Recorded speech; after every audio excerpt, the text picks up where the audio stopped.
എല്ലാ ഭക്തർക്കും നമസ്കാരമുണ്ട്. ഒതലൂർ ശ്രീ മഹാവിഷ്ണു ക്ഷേത്രത്തിലെ പൂജാരിയായിരുന്ന അരുൺ തിരുമേനിയുടെ യാത്രയപ്പിൻ്റെ ചെറിയൊരു വീഡിയോ ആണിത്. 2018 മുതൽ 2025 വരെയുള്ള കാലയളവിൽ ഇത്രയും വർഷം നമ്മുടെ കൂടെ തന്നെ ഉണ്ടായിരുന്ന തിരുമേനിയാണ്.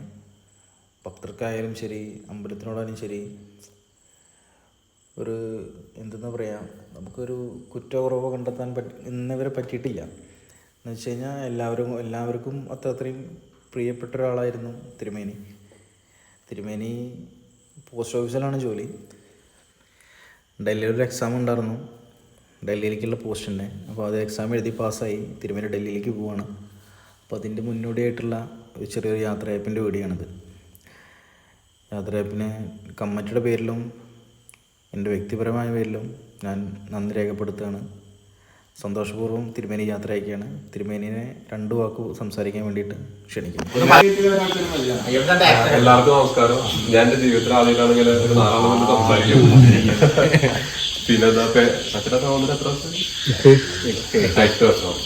ഞാന് തലക്കശ്ശേരി പോസ്റ്റായിട്ട് ജോലി ചെയ്തോണ്ടിരിക്കുമ്പോ ശശിയാറിനായിട്ട് പരിചയപ്പെട്ടു. അങ്ങനെ ആ സമയത്ത് ഞാൻ തൃക്കരങ്ങാട്ട് അമ്പലത്തില് ജോലി ചെയ്തിരുന്നു, കൂട്ടുപാത. പിന്നെ ശശിയാറിനാണ് ഇങ്ങോട്ട് കൊടുന്നത്. അതായത് ഞാൻ ചെറിയൊരു ശമ്പളത്തിനാണ് പോസ്റ്റായിട്ട് ജോലി ചെയ്തുകൊണ്ടിരിക്കുന്നത്. പക്ഷെ അമ്പലം വന്നപ്പോൾ എൻ്റെ സാമ്പത്തികമായിട്ട് ഞാൻ ഒന്നുകൂടി മെച്ചപ്പെട്ടു. ജീവിതം തലക്കറിയാതെ പോയി.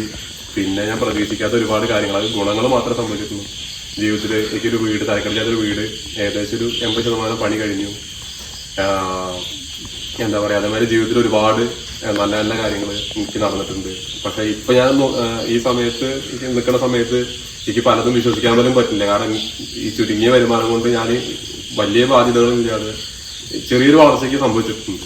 പിന്നെ അതേമാതിരി ഞാൻ ഈ എത്തി നിൽക്കുന്ന പരീക്ഷയൊക്കെ ഞാൻ ഇപ്പോൾ ഇന്ത്യയിൽ തന്നെ 300 ചില ആളാണ് ഈ പരീക്ഷ പാസ്സായിരിക്കുന്നത് ഇന്ത്യയിൽ. അപ്പൊ അതിലൊരാളാവാൻ കഴിഞ്ഞെന്ന് പറഞ്ഞാൽ വളരെ അഭിമാനമുള്ളൊരു കാര്യമാണ്. അപ്പോൾ ഞാനതിന് പഠിച്ചിട്ടുണ്ടോ ഒരു 10% പ്രയത്നിച്ചിട്ടുണ്ട്. കാരണം എന്താ വെച്ചാൽ പ്രയത്നിക്കാതെ നമുക്ക് കിട്ടില്ല. പക്ഷെ നമ്മളെക്കാളും ഒരുപാട് ക്വാളിഫൈഡ് ആയിട്ടുള്ള ആൾക്കാരും ഒരുപാട് കഴിവുള്ള ആൾക്കാരും നമ്മുടെ പരിസരത്തിന് എത്ര ആൾക്കാരുണ്ട്. പക്ഷെ എന്നിട്ട് പോലും എന്തോ അവരുടെ ഒരു ചിലപ്പോൾ ലക്കില്ലാത്തതുകൊണ്ടോ എന്തോ കാര്യങ്ങൾ പല ആൾക്കാരും എന്താ പറയാ വേണ്ടത്ര ശ്രദ്ധിക്കപ്പെടാതെ പോയിട്ടുണ്ട് എനിക്ക് കിട്ടുന്നത്. അപ്പൊ ഞാൻ പ്രതിസന്ധിയിൽ പെട്ടിരിക്കുന്ന സമയത്തൊക്കെ എനിക്ക് കൃത്യമായിട്ട്, അതായത് ഇപ്പോൾ ഒരു ലോട്ടറി എന്നല്ലാന്ന് പറയാം, കൃത്യമായിട്ട് നമുക്കൊരു അനുഗ്രഹം കിട്ടിയിട്ടുണ്ട്. അപ്പൊ ഞാൻ വിചാരിച്ചിട്ട് പോലെ ഇനിയിപ്പോ ഇങ്ങനെ മുന്നോട്ട് പോകുന്ന ആലോചിക്കുന്ന സമയത്ത് നമുക്ക് ജോലിയുടെ രൂപത്തിൽ വന്നു. ഇതിന്റെ മുന്നേ പോസ്റ്റായിട്ട് ജോലി ചെയ്യുന്ന സമയത്ത് ഇങ്ങനെ പ്രതിസന്ധി കല്യാണ കാര്യങ്ങളൊക്കെ വന്ന സമയത്ത് എങ്ങനെ മുന്നോട്ട് പോകാൻ വെച്ചപ്പോൾ ശശിയേട്ടന്റെ രൂപത്തിൽ വന്നിട്ട് നമുക്ക് എന്താ പറയാ ഒരു ജോലി ഇവിടുന്ന് കിട്ടി. അപ്പൊ ജീവിതത്തിൽ എനിക്ക് ഈ അമ്പലം കൊണ്ട് എന്താ പറയാ ഒരു തരത്തിലുള്ള മൈനസ് ആയിട്ടുള്ള ഒരു കാര്യം പറയില്ല. എന്റെ ജീവിതത്തിൽ വളരെയധികം മാറ്റം എനിക്ക് സംഭവിച്ചിട്ടുണ്ട്.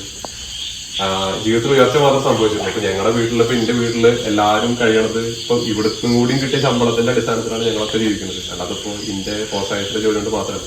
പക്ഷെ ഇവിടുന്ന് പോസ്റ്റ് ഓഫീസിൽ കിട്ടുന്ന ശമ്പളം മോശമല്ല. പക്ഷെ ഇവിടുന്ന് കിട്ടുന്ന ശമ്പളം എന്ന് പറഞ്ഞാൽ കൃത്യമായിട്ട് നമുക്ക് എന്താ പറയാ, അത് ഒരിക്കൽ പോലും ഞാനത് ദുരുപയോഗം ചെയ്തിട്ടില്ല. വളരെ നല്ല കാര്യങ്ങൾക്ക് മാത്രമേ എനിക്കത് ജീവിതത്തിൽ ഞാൻ ഉപയോഗിച്ചിട്ടുള്ളൂ. അപ്പൊ അതുകൊണ്ട് ഒരുപാട് മാറ്റേക്ക് ഇവിടുന്ന് സംഭവിച്ചിട്ടുണ്ട്. ഇപ്പൊ ഞാൻ പല സമയത്ത് ആലോചിച്ചിട്ടുണ്ട്, ഭഗവാനെ ഇപ്പൊ എങ്ങനെ ഇതൊക്കെ ഞാൻ ചെയ്തത് എന്ന് പല സമയത്ത് ആലോചിച്ചിട്ടുണ്ട്. പക്ഷെ എന്തോ ഒരു ഭാഗ്യം കൊണ്ട് പല സമയത്തും ജീവിതത്തിൽ പ്രതിസന്ധി സമയത്തൊക്കെ എനിക്ക് താങ്ങായിട്ട് ഒപ്പം നിന്നിട്ടുണ്ട്. അപ്പോ ഈ അമ്പലം കൊണ്ട് എനിക്ക് അത്രമാത്രം മാറ്റങ്ങളാണ്. ഇപ്പൊ ഞാൻ കോടീശ്വരനായ ലക്ഷപ്രഭുവായ എന്നുള്ളതല്ല, പക്ഷെ ജീവിതത്തിനൊരു ചിട്ടയും, ഞാനൊക്കെ 9 മണിക്ക് നീക്കുന്ന ഒരാള് ഇപ്പോഴും വളരെ നേരത്തെ നല്ല ഇങ്ങോട്ട് വരുന്നത്, എന്നെങ്കിൽ പോലും ഒരു 6 മണിക്ക് നീച്ചാലല്ലേ ഇപ്പൊ എന്തായാലും ഒരു 7 മണിക്ക് എത്താൻ പറ്റുള്ളൂ.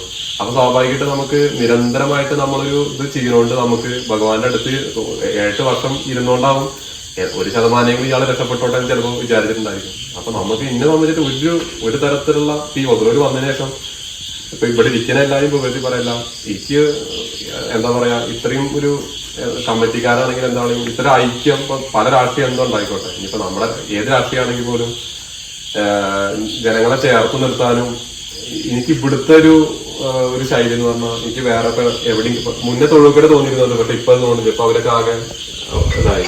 പക്ഷെ ഇവിടെ എന്ത് പറഞ്ഞാലും വളരെ ഒരു പോസിറ്റീവായിട്ടുള്ള സ്ഥലമാണ്.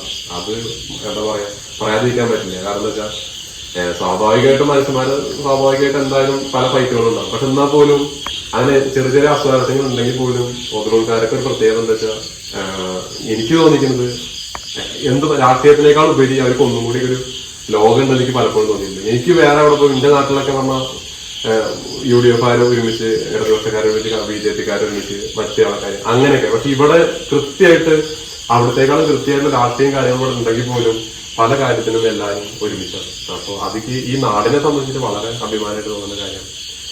അപ്പൊ ഇനി പറയാനാണെങ്കിൽ ഒരുപാടുണ്ട്. അപ്പോ എനിക്ക് ഇവിടെ ഓരോരുത്തരോട് നന്ദി മാത്രമേ പറയാനുള്ളൂ. കാരണം ഞാനിപ്പോ ഞാൻ നിൽക്കുന്നുണ്ടെങ്കിൽ ഇവിടെ ഉള്ള ഓരോരുത്തരും നാം തന്ന ദക്ഷിണയും അതേമാതിരി തന്നെ മുടക്കല്ലാതെ ശശിയേട്ടൻ മുൻകൂറായിട്ടാണ് ഞാൻ പലപ്പോഴും ശശിയേട്ടൻ ശമ്പളം വാങ്ങിയത്. ശശിയേട്ടൻ ചിലപ്പോൾ ശശിയേട്ടൻ്റെ അമ്മ ATM ഇറക്കെടുത്തിട്ടാണ് എനിക്ക് ശമ്പളം തന്നത്. അപ്പോ അത് ശശിയേട്ടനോടും പിന്നെ കമ്മിറ്റിക്കാർ ഒരാളോടും നമുക്കൊരു പ്രശ്നം ഉണ്ടായിട്ടില്ല. ഒരാളോടും എന്താ പറയാ നമ്മളെ ഒരു അനാവശ്യമായിട്ട് എന്തെങ്കിലും പറയുകയോ കാര്യങ്ങളോ. അപ്പൊ ഇത്രയും വർഷമായിട്ട് ഒരു തരത്തിലുള്ള ബുദ്ധിമുട്ടുണ്ടാക്കിയിട്ടില്ല. ഇപ്പൊ പല അമ്പലങ്ങളും നമ്മൾ പോണ സമയത്ത് നെയ്യ് ഇത്ര ഉപയോഗിക്കരുത്, എണ്ണ ഇത്ര ഉപയോഗിക്കരുത്, നമുക്ക് അത് അമ്പലത്തിന്റെ വളർച്ചയ്ക്ക് വിഘാതാകും, അങ്ങനെ ഇങ്ങനെയൊക്കെ പറഞ്ഞിട്ട് എല്ലാ കമ്മിറ്റിക്കാരും അങ്ങനെ പറയും. അപ്പൊ ഇന്നേ വരെ ഒരു കമ്മിറ്റിക്കാരും നമ്മളോട് അങ്ങനെ പറഞ്ഞിട്ടില്ല. ശശിയേട്ടനിപ്പോ എന്താ പറയാ, തിരുമേനിക്ക് വേണ്ട എന്ത് കാര്യങ്ങൾ ഉപയോഗിച്ചോളൂ, അതൊന്ന് പൈസ ഇന്നൊരു വിഷയമാക്കി പറഞ്ഞിട്ടില്ല. അപ്പൊ അതുകൊണ്ട് നമുക്ക് നല്ല സാധനങ്ങൾ കൊടുക്കാനും പറ്റാറുണ്ട്. അപ്പൊ അങ്ങനെ ഇവിടെ എന്ന് പറഞ്ഞാൽ നമുക്ക് സ്വർഗം തന്നെയായിരുന്നു. അപ്പൊ ഇവിടുന്ന് പോവാന്ന് പറയുമ്പോൾ വളരെ വളരെ വിഷമമുണ്ട്. പക്ഷെ ജീവിതത്തിൽ ഒരിക്കലും കിട്ടുന്ന ഒരു എന്താ പറയാ കാര്യങ്ങളാണ് ഇപ്പൊ എനിക്ക് ഈ ജോലി കിട്ടിയത്. അപ്പോ എനിക്കിനി പിന്നീടൊരു പരീക്ഷ ചിലപ്പോൾ പാസ്സാകാൻ പറ്റുമെന്ന് നമുക്ക് പറയാൻ പറ്റില്ല. ഇതൊക്കെ ഒരു ലെക്കല്ലേ. ചിലപ്പോൾ അടുത്ത പരീക്ഷ ചിലപ്പോൾ നമ്മൾ നന്നായിട്ട് പുറകിലേക്ക് പോകും. അപ്പൊ കിട്ടണ അവസരം ഞാൻ ഉപയോഗിക്കുകയാണ്. അതിൽ ഞാൻ എന്താ പറയാ ലീവിന് വരുമ്പോഴും ഒക്കെ ഞാൻ ഇവിടെ ഉണ്ടാവും. ഇനി എത്രയും പെട്ടെന്ന് ഭഗവാൻ ഒരു മാറ്റം തന്നിട്ട് നാട്ടിലേക്ക് തന്നെ കിട്ടുകയാണെന്നുണ്ടെങ്കിൽ വീണ്ടും എല്ലാവരും സഹകരിക്കുകയാണെങ്കിൽ വീണ്ടും നമുക്ക് വർഷങ്ങൾക്ക് ശേഷം വീണ്ടും ഇവിടെ വരാൻ പറ്റും. അപ്പൊ അങ്ങനെ ഭഗവാൻ സഹായിച്ചിട്ട് അങ്ങനെ ഒരു യോഗം ഉണ്ടെങ്കിൽ വീണ്ടും ഇവിടെ വരണമെന്ന് ആഗ്രഹമുണ്ട്.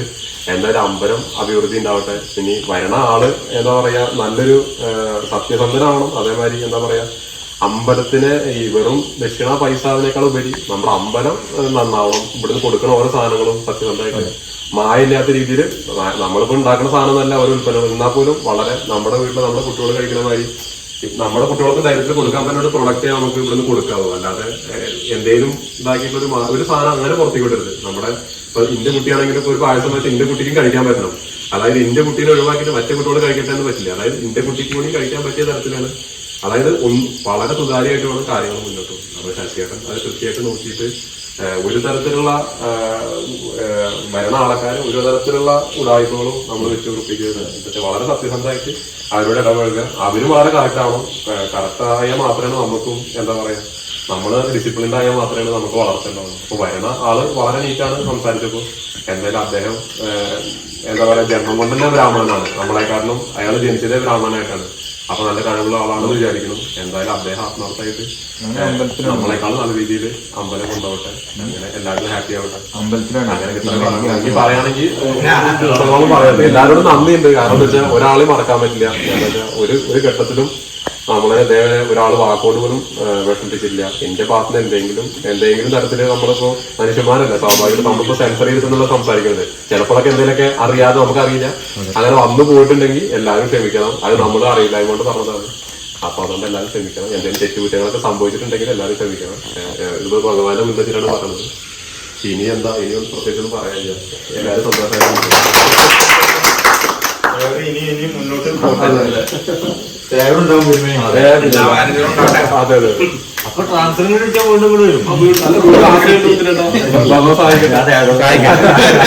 എല്ലാ കമ്മിറ്റി അംഗങ്ങൾക്കും നന്ദി, നമസ്കാരം.